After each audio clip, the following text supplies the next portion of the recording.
What's up, guys? It's your girl Virgo Queen here, and you are watching The Todd Atkins Show. Todd has been involved in covering the sport of mixed martial arts since the 1990s while living in Hawaii and Japan. Subscribe to the channel and stay tuned for future episodes.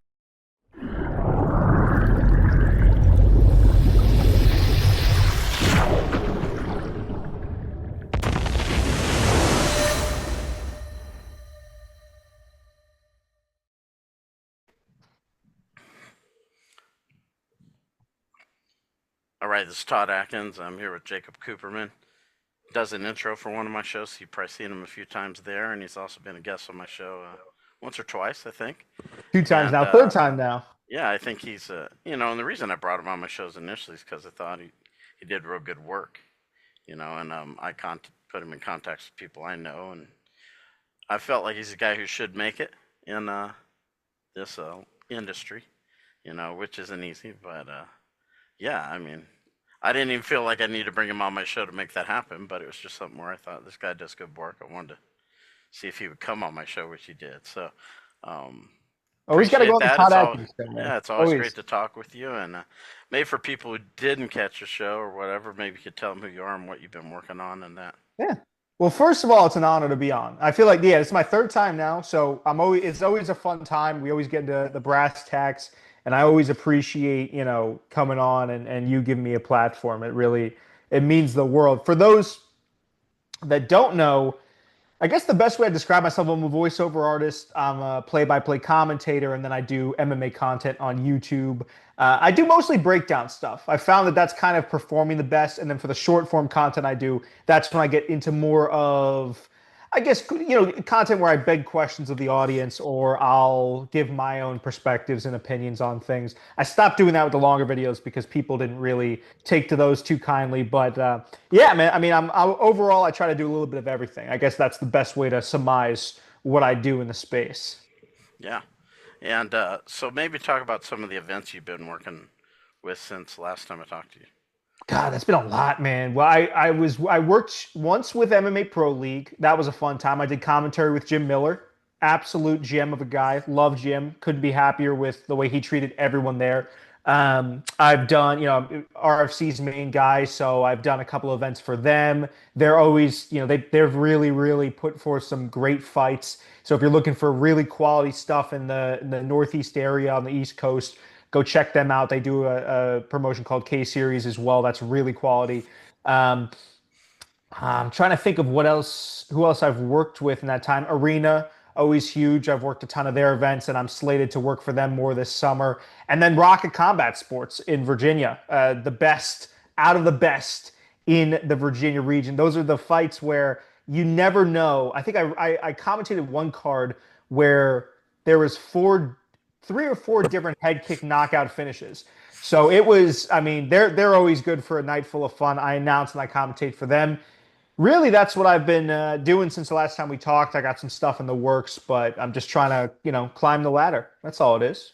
Yeah. So today we were going to kind of talk about some news items, and I think he wanted to start out with the MAYCEE Barber, Aaron Blanchfield, kind of controversy. So maybe I'll kind of let you give your opening thoughts on that. Yeah, well, I mean, first of all, listen, I want to start this off because I think this will be a big lightning rod issue. And I got some flack for this because I already put a reel out talking about this today. I got a little flack for this. I understand why. For those that don't know, MAYCEE Barber, in the last, I think, 10 to 5 seconds, 5 to 10 seconds before coming out for their fight, MAYCEE Barber had to pull out because she was having seizures in the locker room. This was last night for the fight night main event. And I can understand why Blanchfield, who came out and was less than flowery in her description of Barber, let's just say, I can understand why she'd be angry. But the words, or I guess the verbiage that she used, the way she phrased it, to me was certainly harsh. It read to me like someone that was, again, understandably upset. But,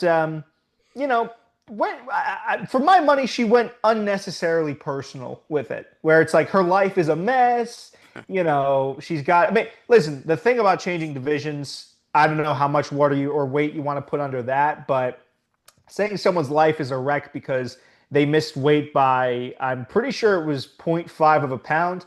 To me, doesn't seem like a fair characterization of what's really going on. But that was my thoughts on it. Again, though, I understand why that's, for someone like Blanchfield, who's top five in her division right now, always works really hard, always shows up, how that could be frustrating. But I don't know. I just felt like it was unnecessarily hostile, especially considering I don't believe that Barber would be lying about seizing up in the locker room. I mean, realistically, if you're going to cancel in that last 10 seconds, I almost think it would be too perfect of a circumstance for something fishy to be going on, you know? Yeah, I recall it happening once that I was aware of for sure. Where I actually seen where a guy didn't go out at all.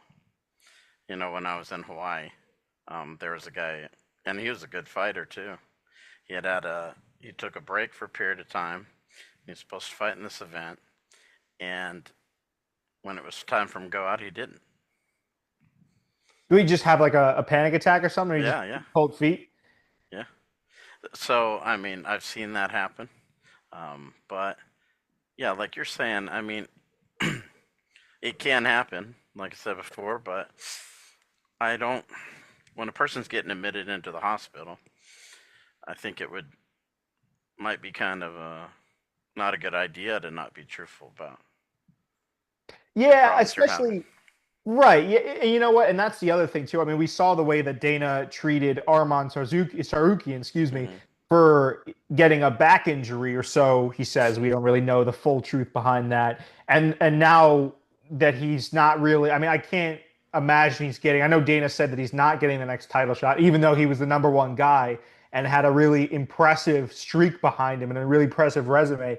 I can't, to your point, imagine why Barber would lie about something like that, especially where it's like, this is people are regarding this now as the worst or one of the worst fight nights they've seen in a while. And this is in a time where I know you wanted to talk about this later in the show. People are calling for Dana White to step down because they felt like the quality of the product for the UFC has gone down. I can't imagine that Barber, someone who's gotten to this point where she's at in the sport, would sacrifice potentially her career on something as menial as not wanting to go out or faking, an injury like that. Especially considering she missed weight, and it doesn't really matter to me how much of a weight miss there is. It's realistically a health hazard to cut a large or substantial amount of weight in that period of time. If she missed weight, that means she had to be cutting up until the last second to be zero point 0.5 over. So, seizures are something that is common, when you see those types of things with dehydration and the way that people water cut and sweat it all out. It's not uncommon for that to happen. It just must have been a really tough cut. Yeah, and you know, like you were saying, the risk, with Armin Sarukian, that's been, he's the number one guy, and he can't get back there, you know. So I don't know. It might not be worth the the risk to try it, but Certainly then not. again, some fighters may not care either. So it's Well, and I mean, and I don't want to pull this card, but I'll, you know what, I'm going to go ahead and pull it for a second. That's Arman Sarukian, a right. guy who's a really fun prospect, really exciting prospect in a division like the lightweight division. Does women's MMA get the same amount of clout that the lightweight division? Would it be like MAYCEE Barber? I think Dana would probably just opt to cut her before anything else. That's to me, that's cuttable territory because unfortunately, women's MMA at the moment, and I was actually looking forward to this main event because these two hated each other. I don't know if you saw the lead up to the fight. These two absolutely despised each other. So I was looking forward to this one, but women's MMA doesn't really get a ton of clout, doesn't really get a ton of press or coverage. I know they just put out the trailer, not the trailer, but I guess it was like a face to face that they do sometimes with Pena and Harrison.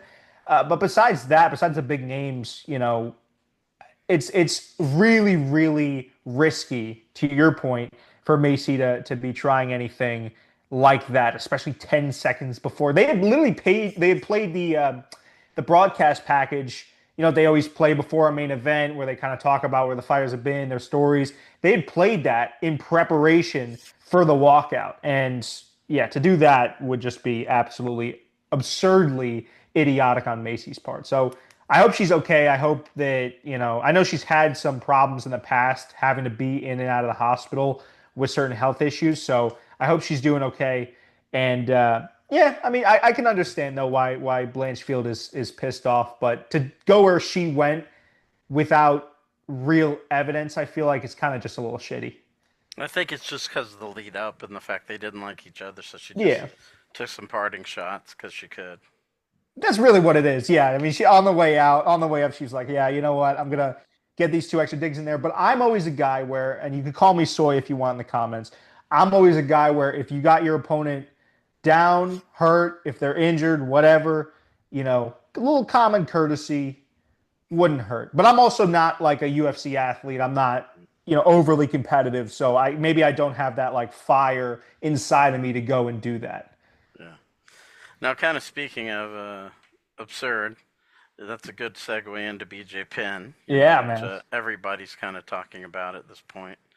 And he just got arrested again for missing court the other day, but I think he bailed out, so we'll have to see what happens with that. But what do you think about all this? I think it's sad. I think it's kind of, BJ in particular is a really good case study in these, I'll say these high contact sports athletes after they retire. Like, I'm not saying it's necessarily like a Chris Benoit situation because that's all the way over here. But a lot of these guys, like, I would be surprised, heavily surprised, if they did a brain scan on BJ right now, if they didn't find evidence of severe like brain damage caused by CTE. Because this has, shades of Benoit on it for sure, or shades of an ex NFL athlete. And he's talking about, you told me before the show, he said his entire family had been replaced by clones. Like that's either that's heavy drug use or that's just, his mind is slipping. Who knows what he's done since he's been out of the UFC. I haven't really personally been keeping up with him, but I can't imagine it's anything good. I just feel bad for the guy, man. Like that, he is a legend of a sport and someone that I feel like was instrumental in building up the UFC into what it is today. So to see him kind of be on the wayside like this and be doing the things that he's doing, it sucks because yeah, I mean he did have that kind of like legendary career. He is a legendary figure, and he was so important to the sport. And I don't know if Dana. I feel like Dana kind of has taken. I remember hearing rumblings that Dana White was taking care of him for a little bit. Like he would slip him some money, but I don't know if that's necessarily true or not. But again, I don't know what he's doing for money now. I don't know if he's off the map or anything like Well, that. his family's always been wealthy, so I think his mom kind of controls his money. His money's always been controlled. Like his brother controlled it during his fight career, and his mom's pretty much controlled it since then. And it was their money, her mom and the father who passed away. His mom owns a lot of real estate in Gila, and they've always been wealthy. BJ's never had to work. His mom financed all of his training, his mom and his father, and yeah, so he's never had to do anything for himself.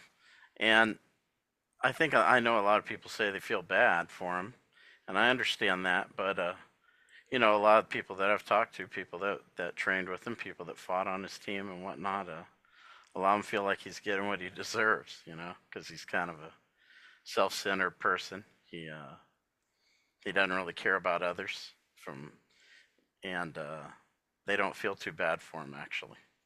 Well, so what did you hear from people that were close to him? Was it just that he was Uh, hard in well, sparring, or apparently he was diagnosed with Parkinson's a couple of years ago. Now, it doesn't seem as visible as like Hickson, for example. If you look at Hickson Gracie, yeah? he's like Ali, he's shaking, considerably. I don't see that with BJ, but you can have different levels of that, and that does contribute to this Capgras syndrome that his mother's talking about people. Parkinson's is a contributor to that, and he's been using narcotics, obviously. Um, his girlfriend said he'd been a drug. These are things that are in TROs. You never know how much is just people saying things and how much that. Right. But she was saying he had been an addict since he was like 14. So, you know, I think, and his fighters were really loyal to him at one point, because I was around in the old days on the internet websites and stuff, and some people criticized BJ, and he always had a lot of defenders, people that fought for him. But people I've talked to now don't seem to. Yeah, they don't necessarily feel bad for him, I would say. Well, it would make sense. I guess I would track because I remember one of the big things with his career was like the kind of the what if factor. Yeah. It's like what if he tried harder? What if he applied himself more? I remember seeing old because I've watched some of his old clips just doing commentary practice or doing my due diligence, and he would. I'll keep it a buck. He was never in great shape. Hmm. He was never in fantastic. Like you see, who fought that? Like Mateusz Gamrot fought this, last night. He's always shredded, or like Ilya Taporia always comes in shape. Max Holloway always comes in shape.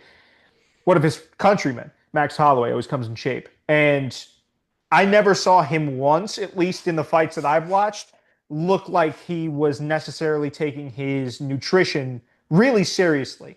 Um, like to me, that screamed like a body where it's like, yeah, I train. He may have trained hard. I don't know. Maybe you could speak to that more than I could because you've known people who have known him.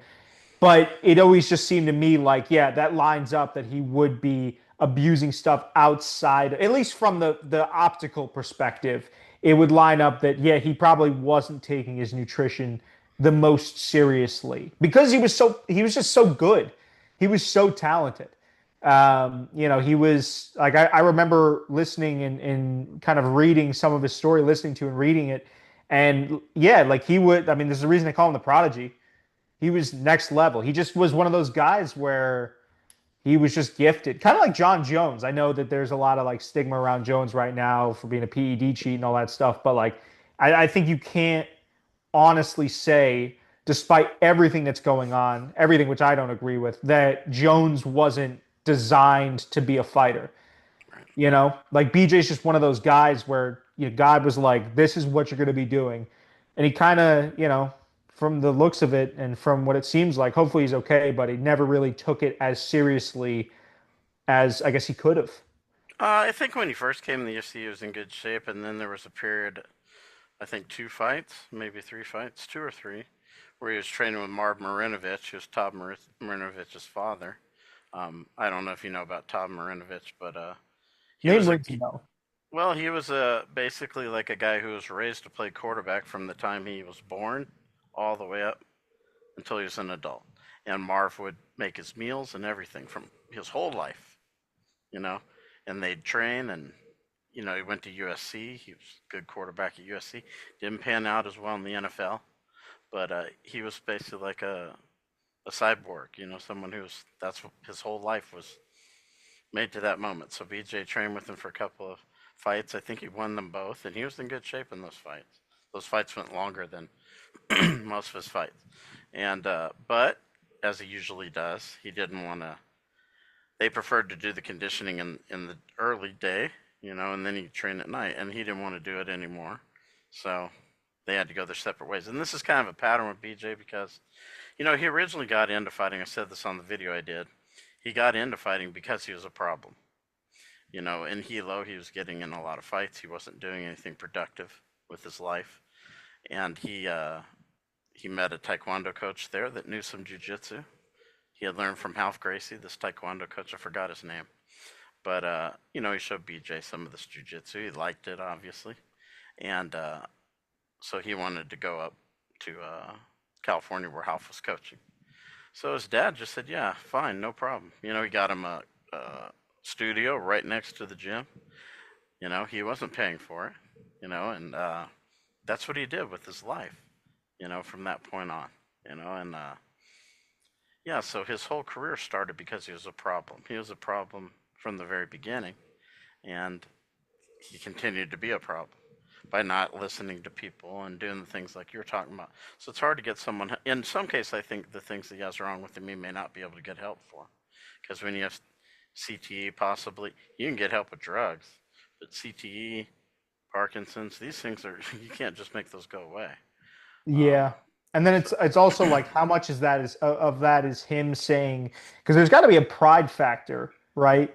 Because again, he is someone that, okay, say what you want about him not really reaching his true potential because he wasn't disciplined enough. He still, I mean, was in there yeah, with the likes of GSP, so many talented guys, and was considered to be this prodigy. I wonder how much of that too was just him being like, yeah, I don't have to listen to you. hmm, Yeah. Oh, what do I got to take drugs for my CTE? Shut up. I'm BJ Penn. Like that. I yeah, don't have to listen to you. I'm sure that plays something into it too. yeah, for sure. And you know, he's one of the most likely people that wouldn't accept help, even though he needs it very badly. So It's a damn shame. It's a damn shame because, like, I don't know. There's been a lot of discourse too about these athletes, not even in the UFC, but boxing and the NFL, about, getting certain, I guess, retirement benefits, healthcare benefits. And yeah, maybe this case play, I hope it doesn't go left to the point where we see him on the news. I know you said he missed a court hearing, but like something really, really serious, if you catch my something. I hope it doesn't go. I hate to use this example, but it's really the only one I have to reference off. I hope it doesn't go Chris Benoit, where it's like, he kidnaps his family or something happens to them or he burns his house. Like I really hope it doesn't get to that point. But yeah, I don't know. I mean, I know you've been talking to people that are close to him, so all I can do is really hope that it doesn't pan out like that. yeah. I mean, I know a lot of people that know him. I trained with him, I think 3 times. I've rolled with him 3 times. How was he? Um, How'd you find him? oh yeah, what do you think? Yeah, yeah. I mean, ridiculous ability, and he can do things that other people can't do because of his flexibility and hip dexterity and things like that. Was he a The nice first guy? time I rolled with him was 2008, and then I trained with his brother Jay Penn at the first UFC gym on Oahu for all of 2013. And he would come there maybe, I think I saw him come there twice to Huh. train with us. Did he? Um, Was he a nice guy? Was he a solid bloke? yeah, I mean, he wasn't really talking too much, he just came there and rolled with Did his people. thing. Yeah. Yeah. That's But nice. I met his mother before, she couldn't be more proud of him and proud that she was his mother. And I was really worried for her to be living with him at that point, where he's taking videos of her saying, "This isn't my mom." It's like, come on, dude. Well, that's the other thing. It's like, I wouldn't even show people that if I took a video because I'd be embarrassed to well, say I don't those think things. he's really, obviously he's not Yeah, thinking straight. But it's also the other thing it would be me. I would have me worrying if I was his mom. Would be, this is a guy, like I remember the 911 call with Tony Ferguson. Where I think it's his wife that's calling, and she's like, "Hey, he's an MMA fighter."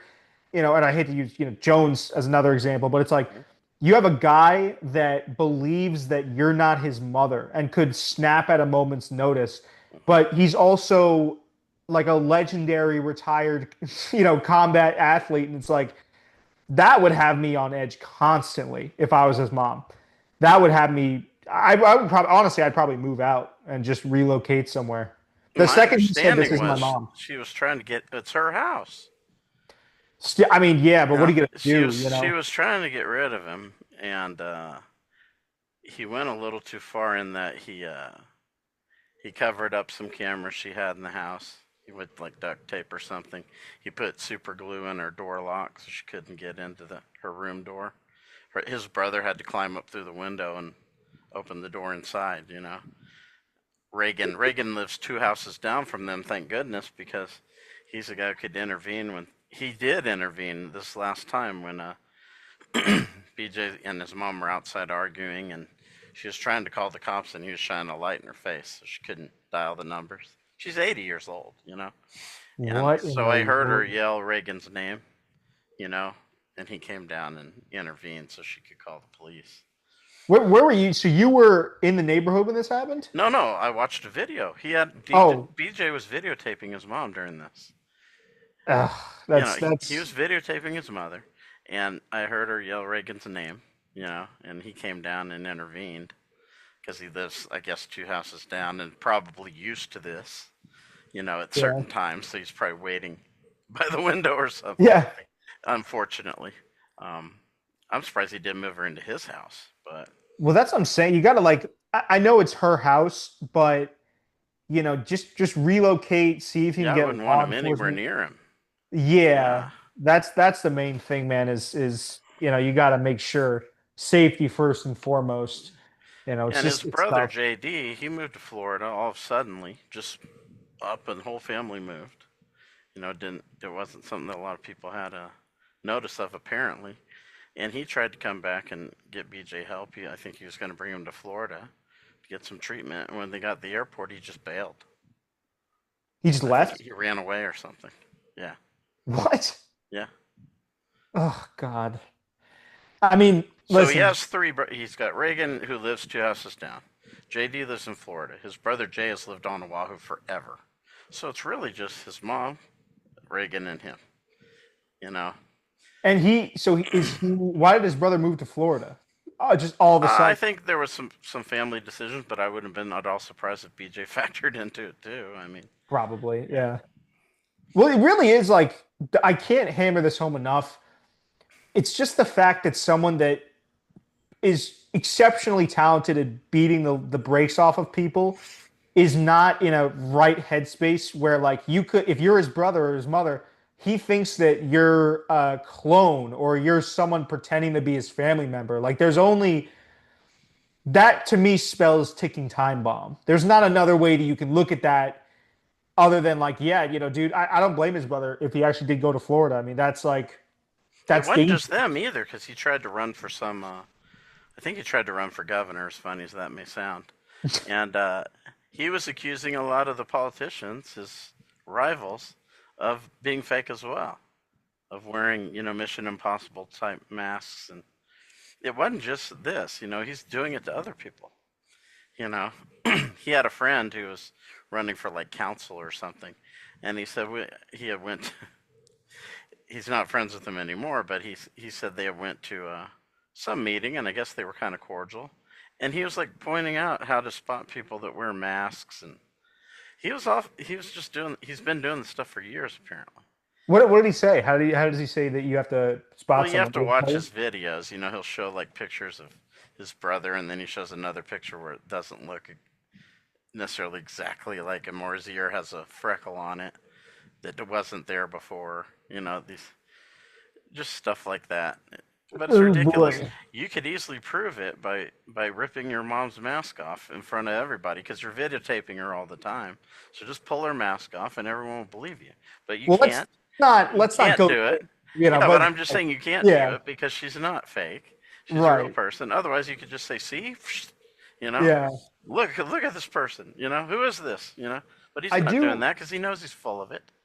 well, you think that's what my next question was. Do you think he actually believes that? Because at that point, then it would become, I think at certain point, that becomes a health risk to his family.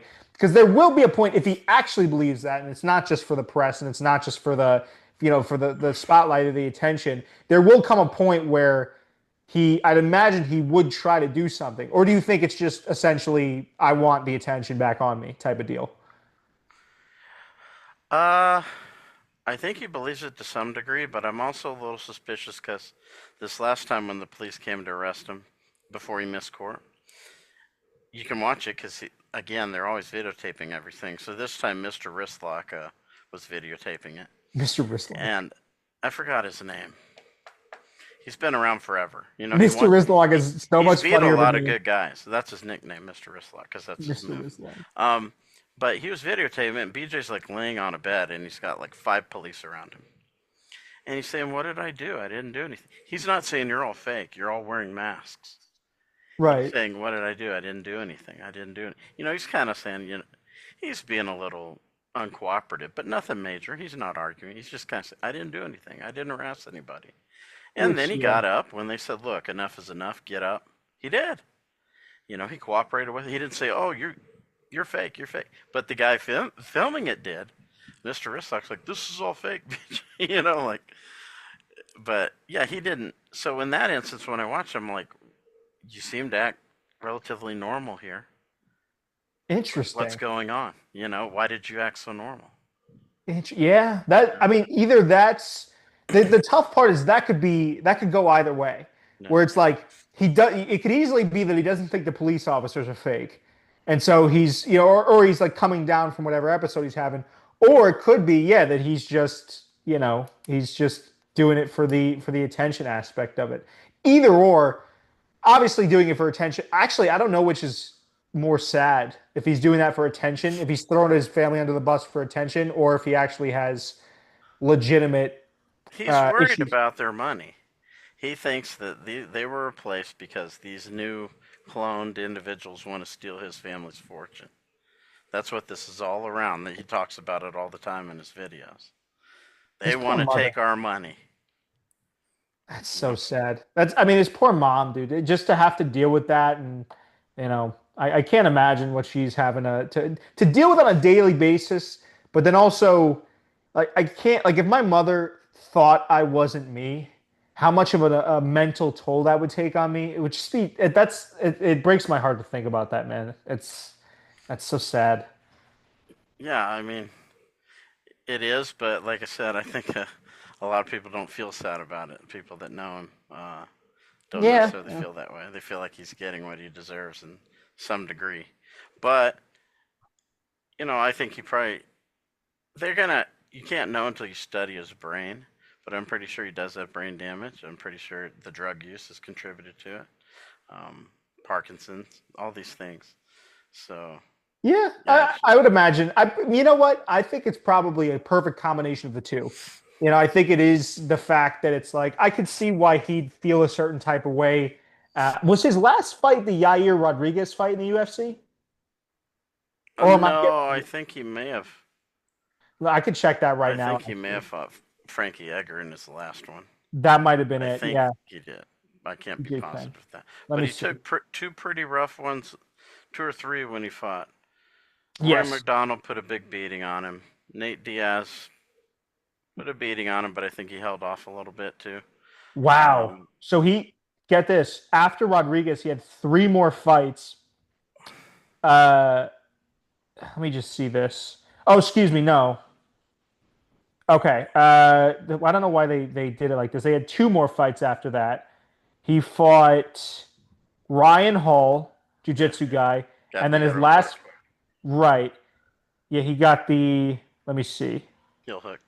Yep, submission, and then Clay Guida, who won against him via decision. So, yeah, but I remember that Yair Rodriguez fight being particularly brutal to Yeah, watch he when he got got lit that up. front kick and cross combo that dropped him. I mean, that was Yeah, brutal to watch. yeah, he fought too long, and I can understand why his mom might feel some guilt. Like I said, she financed all his training. She was kind of driving the bus. I mean, Put the racehorse on the track. She was kind of yeah, doing that, and I'm sure she feels somewhat responsible to some degree. I feel And I like could see why she wants to help him. That's her son. it That's was her youngest son. the You know. same thing I think that Dana said too was like he felt a little bit guilty for letting him continue to fight, but to his mother, I'd say, it's not. I think a lot of these athletes, whether it be, I mean, any sport, really, baseball, football, basketball, they put a lot of their identity into the sport that they're in, Hmm. and it's like anything. I mean, once I become, and I'm marking it now, once I become a commentator, when it comes time for me to retire, like I'm probably not going to know what to do, because Oh, that's it's such like a, that. Like I was yeah, in the dude. military. There's a reason a lot of us. I wasn't in combat, but people that are in a long time. I was in almost 10 years. People in 20 years. People that are in combat even for 4 years.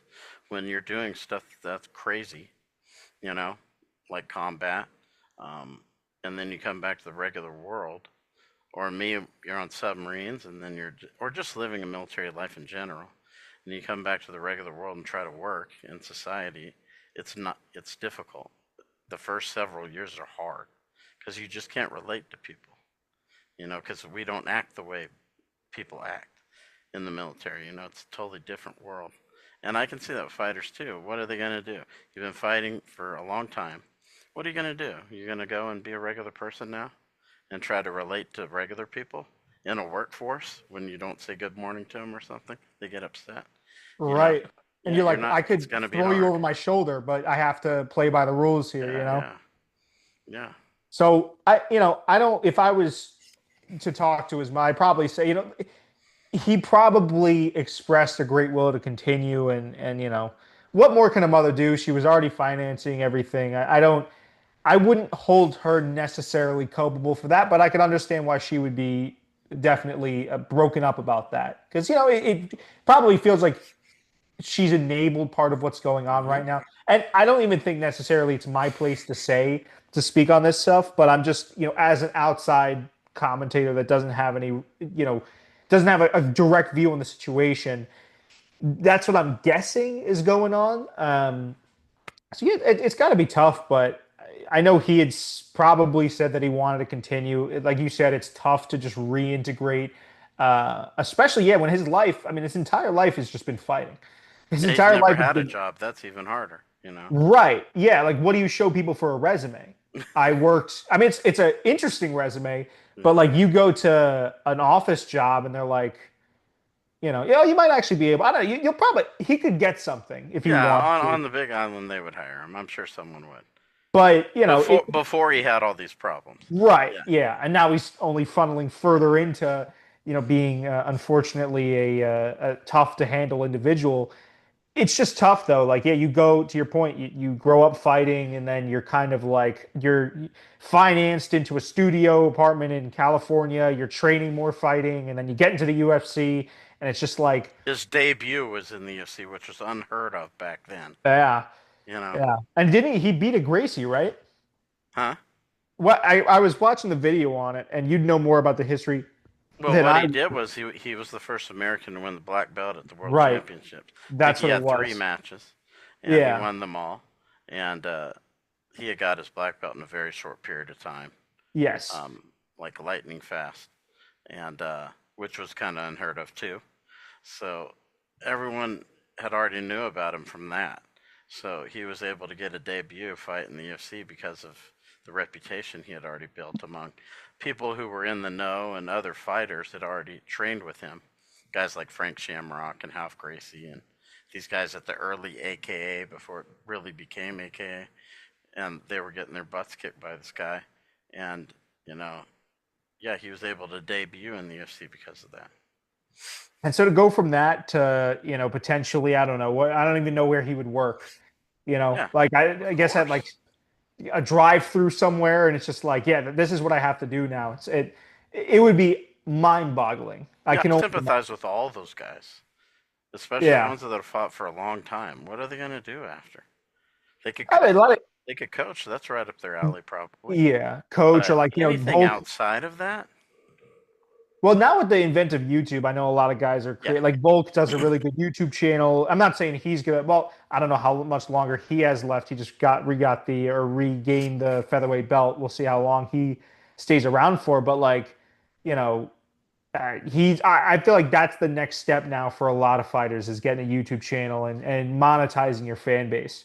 You know, yeah, so thank God for that at least yeah, because if you can listen, I feel like if you fight and you're able to garner an audience based off of your fighting ability, not that you're better than anyone that works a normal job, but I think you deserve to be able to monetize your fan base, and be able to continue to support yourself off of the people that want to support you.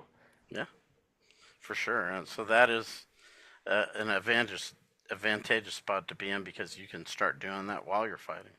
You Yeah. know, and Do the fight, Vocalist does the fight camps or training, or, I know he does a lot of stuff with Izzy, so he's taking advantage of that, but why not, dude? yeah, yeah. So now I kind of want to go into something I've been seeing a lot of people discuss, and myself and James Wormy. I don't know if you watch our Wormy's Wisdom series. I've seen a couple. James was an executive with the UFC, both with SEG and Zuffa. He was the only guy that held over, and he basically ran the show for about 7 years, I want to say. And so we kind of had this discussion, but I kind of want to let you talk about it before I kind of tell you what he had said. talk about people calling for Dana to Right, right, right. To step get into down. stepping. I mean, listen, I have mixed feelings towards Dana because I think on one hand he's a really solid promoter. Like he puts things together, and he has been say recently. I'll give him this. I think on a if you look at him, if you graded him on a scale out of one, or from 1 to 10, I should say, I'd say that consistently as a promoter, he's always at a 7 for me. He has some moments that are nines, tens, where he hits it out of the park, and he has moments where he's 3 out of 10, or he's this, or he's a lower score. Um, I think overall, though, he genuinely loves the sport and wants to put on good events. I can't really speak to the narratives where it's like he's trying. I've seen some people say that he's like trying to ruin the sport so that when he leaves that the legacy is gone and he can be the only guy that's been in charge of it. I don't think that's necessarily true. That doesn't make sense. But I think it comes down to realistically just some bad decisions. Like UFC Nochi, or Nochi, Noche, I UFC believe. Noche. Yeah. Oh, well, I whited the hell out of that. I but that to me was like the execution there. While it turned out to be a good night of fights, I thought there was just certain things that he could have done, in my personal opinion, better, where it's like he spent a lot of money on graphics for the dome and different, it was like different broadcasts or a different style of broadcasting and getting all these people behind the camera. Where realistically, he could have spent more time getting like an all-star cast of fighters in on that. It's certain things like that sometimes where I feel like he could have some better decisions under his belt. But overall, to say that Dana White should step down, I feel like is antithetical to the UFC because while I really don't agree with some of the things he says about Jones or some of the decisions he's made, it's clear that he's a really good promoter, and I think he's one of the best of our time. And to say that he's not, I think would be disingenuous. Yeah, and I think a lot of people don't understand, and this is stuff you would see if James, when we were talking. One, they're not going to reduce the amount of shows. The more shows you have, the more revenue. This is his masters now are shareholders. It's not the fans. It was the fans in the early days. If the fans wanted somebody, he went out there and tried to get them. It's not that now. It's the stock price. It's the shareholders. They want more revenue. If you reduce, you can't do one event every 3 months. They won't tolerate that. They'll get rid of you probably. So they're still going to do the 42, 43, 40, whatever. And that's what the TV entities want too. Whoever they do business with isn't going to want them doing one event every 3 months. Stack card, one event every. I like that. That's what Pride used to do. But as a fan, I like it. Yeah, but TV people aren't going to like it. They want content. They want a billion fights. Also, they want Dana White Contender Series. They want the Ultimate Fighter. They want the shoulder programming. They want all this crap. We don't. They do. Yeah. So, and it doesn't matter what we want. They're going to keep doing it because they get their money already, from the TV deal. They don't care. They're going to put out what the TV people want. As long as they follow their contract, they're going to do that. And that's why he was so desperate to do those shows during COVID, because he had to deal with ESPN, for X amount of shows a year. And he was going to put them out in hell or high water. Yeah, and I also understand why people are frustrated. I'll say two things on that.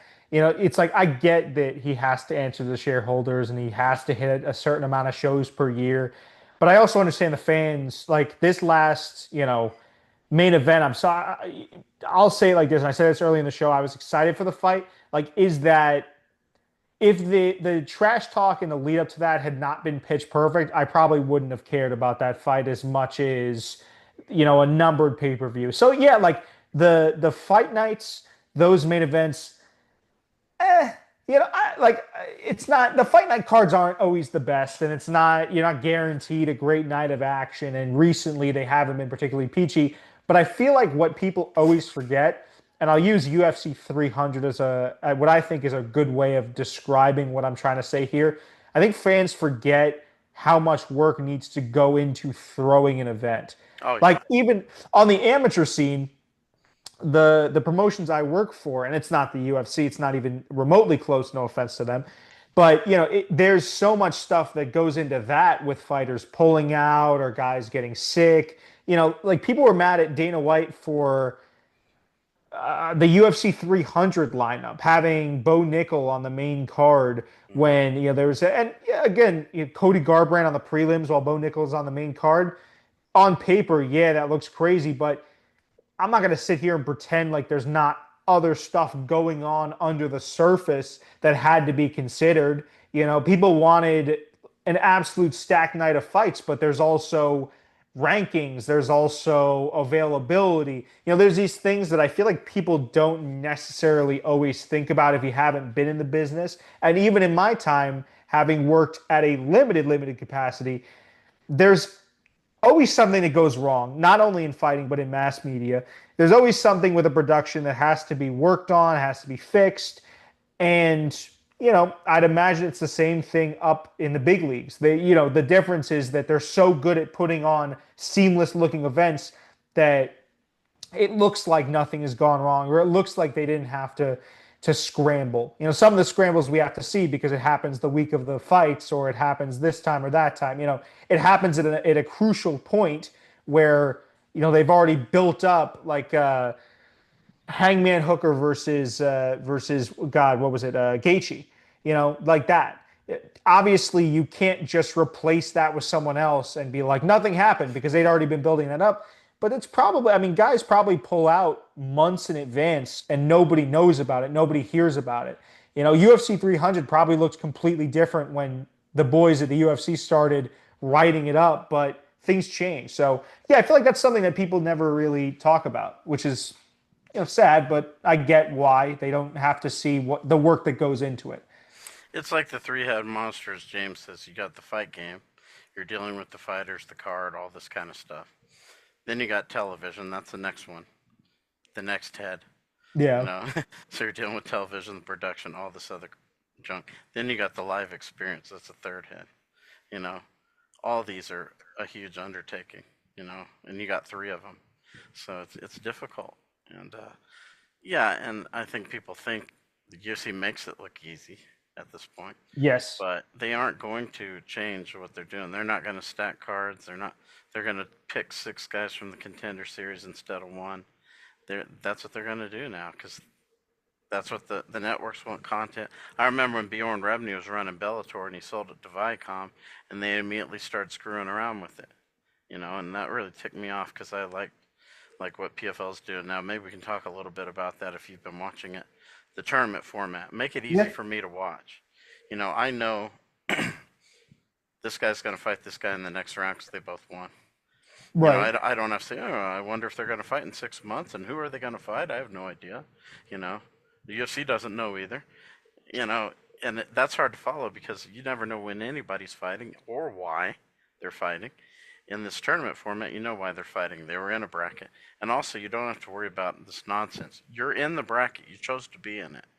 You can't say, I don't want to fight this guy. He's in the bracket. Too bad. Right. You know? So I think it takes care of a lot of the nonsense you see the UFC have to deal with. And I think it makes it easier for the fans to follow it. June's coming up. They're going to start the semifinals, and it's easy to follow. And then you'll know the two winners are going to fight each other. You're going to know when they're going to fight. I think it's going to be 2 months from then.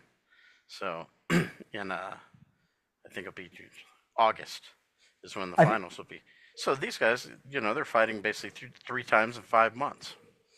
You know, Yeah, and they always have good moments. I don't know which one I'm going to be covering, but I know I am going to be working with someone who wants to fly me out to a couple of oh those. wow, yeah, Yeah, right which is on, awesome. At least that's what they're saying at the awesome. moment.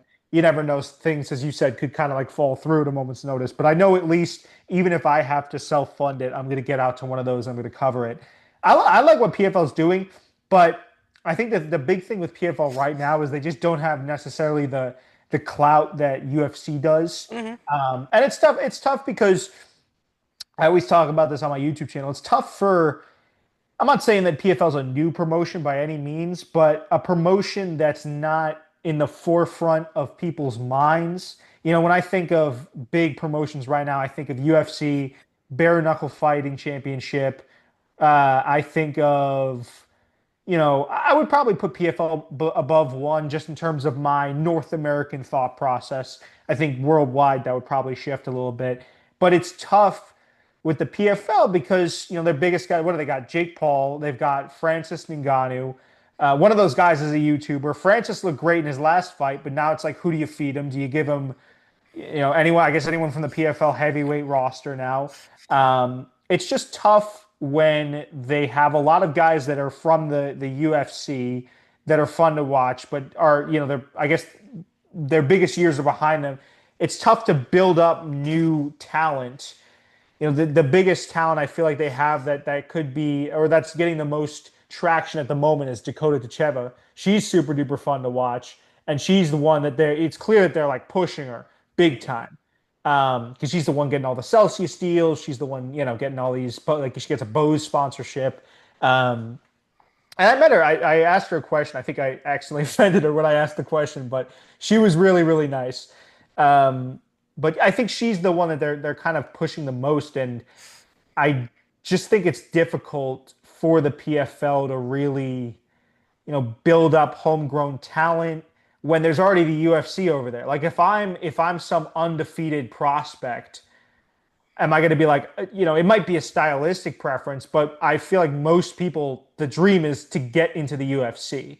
Unless someone likes more of a tournament format, then they go in the PFL. But I like what the PFL is doing. But what do you think they'll do? I think what they'll do is, they just opened up Africa. They got PFL Europe. They got this thing called MENA, which I think is the Middle East. They got Pacific, which I think is Australia, New Zealand. And then they got the U.S. arm. So what they can do is they can have tournaments in all these regions. Yeah. Maybe 2 weight classes, 3, whatever they want to do. And then the winners will all be in one tournament. So you have I like that. all different regions representing, almost like a blood sport type thing, representing. I was going to say, like Mortal Kombat. This almost. country, this country, yeah. Yeah. And then they all come in, and now you crown a real world champion. I like that idea, and I think that's also a great way to get some talent from across the world that maybe is not well known. Maybe someone that's not even on the UFC's radar. Because if I'm someone in Africa that's undefeated at 14-0, it's going to be tough, I'd assume, to get on the UFC's radar. But now you have PFL Africa. I could fight in the PFL, and I could get some traction there. Mm-hmm. That becomes a much more attractive aspect for a lot of guys that are over there. And they got in there before the UFC. That's a which is interesting, deal, in my opinion. And you saw like ONE FC with Rug. They kind of found him. And I'm sure there's a lot of other guys there. Well, Octagon MMA. Do you know Octagon MMA at all? Have you watched them? I've heard of it. Yeah. Yeah, I've watched a couple of their events. They do a good job. I like what they do. I think is it Eastern European? I think they're somewhere over there. They're over in Europe. But they have this new guy, and I'm trying to remember his name, but he's the new sensation out of that region. And he blew up on social media because of the way he looked. I have to look up his name real quick. I want to put some respect on it. Octagon MMA. He's a German gentleman. Oh, yeah. You know what I'm talking about? The guy with the longer hair. Longer hair. Yeah. He's so jacked, and he's chasing the leg. He was really trying to get the takedown off the single. Yes, and he was getting dragged across the cage, but he's been blowing up, and I think that's just proof that maybe this is antithetical to my point. Is like the fight game is run by interesting personalities. Like that's the reason that we're sitting here talking. I mean, BJ Penn just gave us 30, 45 minutes of content. You know what I mean? Or 20 minutes of content single-handedly. You get someone that's interesting, people are going to want to see them fight. That's why I think, influencer boxing for a while had a really big bump and was really on top of the game, is because, you have a favorite influencer that you want to see fight, throw them in there against another wild influencer. And it doesn't even matter if it's a fun fight. it could be a trash fight, but it's still fun to just see people throw down, and it's even better when they have personalities. Yeah, I know we talked about that a lot, the influencer, you know, since I Boy, is it talk with fall off a Saul cliff. Poppy and stuff, but Oh yeah. yeah, have you talked to him yet? Is that interview coming out soon? Well, he said when he has a fight lined up, that's when we would do it. So, Misfits got to get him a fight going. Man, that's one guy that like I think I put him in the category of people that are really pushing influencer boxing forward. Him, King Kenny, guys that like really take it serious. And it's really cool that he has put in the time to, I don't want to say master his craft, but get really, really good at his craft to the point where he's not only seemingly boxing at a substantially high level, but also putting on really, really compelling fights that are tactical, that are fun to watch. I mean, I see his style and it's just smooth. Like you couldn't tell me he wouldn't be a good pro boxer. I don't know how far he could take it, but if you were watching him on a broadcast, this is a better way to say it. If you were watching him on a broadcast and you didn't know it was an influencer boxing event, I feel like I wouldn't be able to tell the difference if he were an influencer versus a professional boxer, which I guess technically he is now. So yeah, I think he can relate to me because my wife's from the Philippines. I go to the Philippines. I'm gonna go there again at the end of July for a month, so I can kind of relate to him as a person because I know their culture. And well, it's funny too because like the biggest video I had so far on the channel was one where I was talking about his fighting ability. And it's so funny because to this day, I still get people that are commenting, like, yeah, you'll feel the Filipino power. yeah. Like, how dare you talk bad about our king? And I was like, I feel like telling people, because you showed him the video and he was like, oh, that's a good video. Yeah. And he was like, it's so funny that he, out of all people, saw that and was like, oh, yeah, it's a really solid vid. And then all of his fans were like, how dare you disrespect him? Hmm. It's so funny. I think it's because of the. I mean, they rip on each other. I would say some Filipinos do, but I think being opinionated is something that maybe not all of them do. Some of them don't agree with being opinionated, maybe, or Ah, keeping their interesting. opinion. Kind of like Japan. They never say what they mean in Japan. They Interesting. I don't. didn't even know You that. don't have a lot of people say, I think it should be like this. No, they don't do that in Japan. They don't like to. They think it's rude to give your opinion to other people all the time. That's fair I think enough. it should be this way and shut up. They don't like that stuff. We Yeah. don't mind it, but they don't like it. It's too much. Well, I could see how that video definitely set him off then because I was seemingly very confident talking about this is what he needs to do better. This is what this that. Yeah, I sometimes I want to go back to that video and see if the info that I caught was still accurate too. That's something I do like checking because that video was 2 years ago now. Um, Seeing if that was still if all of my analysis still holds up. so maybe talk about some of the stuff that you're maybe working on and you know maybe possibly doing in the I future mean, with your broadcasting and whatnot. just trying to make it to the big leagues. I think the next step I want to do is get on a UFC Fight Pass show. I know we talked about it. I don't want to say anything yet just because, Hmm. I don't know if it's coming, but we talked about that. I'm in talks with one big one. So I'm hoping that something comes through with that. Yeah. Just keep on working, man. I've been trying to get in contact with a bunch of promotions. I got in touch with one today in Colorado to do ring announcing. That's something that I've an undertaking that I didn't even realize I'd be good at, and I still don't feel like I'm really good at. I'm still getting better at it, but they keep inviting me back, so I guess I'm doing something right. Be doing that, and hopefully in Colorado. I do a lot of that in Virginia right now. Besides that, just continue to build up the brand. I do a bunch of voice acting work now, so commercials, voice acting spots, and yeah, just continue to expand the brand. That's been something that's been big for me right now. Just work, work, work until nobody can afford to ignore you. Yeah, I know. Like Ben Davis does some of that. I've heard. Like he just goes all over the place. I don't know if you know. That's dude. Oh yeah, Ben and I hit him up and he gave me some great techniques and tips and he's honestly a really cool dude, like a guy that I look up to a lot. Like when I see what he's doing, that's like the ideal version of what my life would be like. Looks like he's got a beautiful relationship. He's got dogs. He's traveling the world, dude. No, and he's honestly like the nicest guy ever. Well, some people you ask in the industry, like, hey, can you give me some advice for how to get better or how to get ahead? And they'll give you like oh, just keep your head down and work, man, and it'll come. It's like, obviously, everyone knows that. But Ben, like, just a paragraph of very detailed ways and like what he did. So, yeah, I couldn't say enough good things about Ben Davis, man. He's the best. And Sean Wheelock's still been helping you out.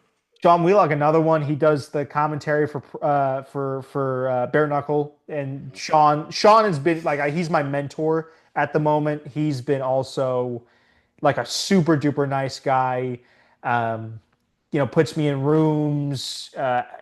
Connects me with people. Is always been there. Like been my number one supporter. So man, like specifically in this business, you mean obviously with anything in show business, you meet some bad apples or some bad eggs, but most of the people I've ran into have been really, really nice, like super duper willing to help someone out, and that's the thing I like the most is whether it's a personality or if it's a fighter or promoter, most of the people I've ran into have been absolute gems. And it's funny because you'd think it's like a rough and tough business with fighting, but it's not. It's the absolute opposite. Like all the fighters are super chill, all the commentators and everyone's just wants to see the sport grow and has a love for the sport that's really tangible. Yeah. Now maybe let people know where they can find your work and stuff like that. Yeah, I'm Gloves Up on YouTube. The at or the handle I have at current is, let me just get this up here, at Gloves Up Show. So that's at Gloves Up Show, capital G, capital U, capital S. And then on Instagram, you can find me at Coop TV with three O's, COOOP TV. Besides that, I don't really necessarily have anything else that I want to plug. Todd, you're another guy that I should have thrown you in there, dude. That's always been like you're a shining example of that, my man. Where you're very quick to help someone, and I always love coming on the show. I always love our discussions, whether we agree on something or not. Like you're an absolute gem too, man. And I always appreciate you having me on. I actually have another thing I want to talk to you offline here in a moment. After Yeah, I finish the yeah, show, there's something I want to pass on actually. So everybody checking out the show, check out Jacob Cooperman's work. Appreciate everyone supporting the show. Like, subscribe. Until next time, take care. Give you a shout out, Todd, because like a lot of people might not know how long you've been in the game for. I mean, Todd, you've been in the game since day one, and not a lot of people might not know it. It's to me, when I see all these guys in the game, I always, I just go, man, you don't know what the game is about because you ain't even been in it. When I see guys like you still involved, and like these new jacks come in, like they may not give you your respect, and they need to give you your respect because you've been in the game just as long as anybody. You know what I'm saying? So, if y'all out there, y'all better recognize Todd been in the game since day one.